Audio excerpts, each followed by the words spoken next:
হারানো ফোন ফিরে পেলেন মালিকরা। বর্ধমান জিআরপির ফিরে পাওয়া উদ্যোগে স্বস্তি। ট্রেনে যাতায়াতের সময় অসাবধানতা বশত অনেক যাত্রীর মোবাইল ফোন হারিয়ে যায় বা চুরির শিকার হতে হয়। তবে সঠিক সময়ে অভিযোগ জানালে সেই হারানো ফোন ফিরে পাওয়া সম্ভব।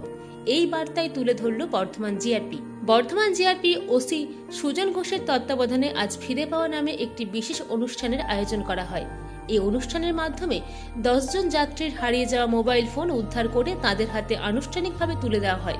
প্রিয় জিনিস ফিরে পেয়ে স্বস্তি ও খুশি প্রকাশ করেন মোবাইলের প্রকৃত মালিকরা। জিআরপি সূত্রে জানানো হয়েছে, ট্রেন বা স্টেশনে মোবাইল হারিয়ে গেলে দেরি না করে নিকটবর্তী জিআরপি থানায় লিখিত অভিযোগ জানাতে হবে। অভিযোগের ভিত্তিতেই তদন্ত চালিয়ে হারানো মোবাইল উদ্ধার করা সম্ভব হয়। ট্রেনে যাত্রার সময় মোবাইল ও মূল্যবান সামগ্রী সবসময় নিজের কাছে নিরাপদে রাখুন। ভিড়ের মধ্যে ফোন ব্যবহার করার সময় সতর্ক থাকুন। মোবাইল হারিয়ে গেলে বা চুরি হলে দ্রুত নিকটবর্তী জিআরপি থানায় বা রেল হেল্পলাইনে অভিযোগ জানান। মোবাইলের IMEI নম্বর আগে থেকে সংরক্ষণ করে রাখুন। এটি উদ্ধার প্রক্রিয়ায় খুবই গুরুত্বপূর্ণ। এই উদ্যোগ যাত্রীদের মধ্যে সচেতনতা বাড়ানোর পাশাপাশি আইন শৃঙ্খলা বাহিনীর প্রতি আস্থা আরও দৃঢ়।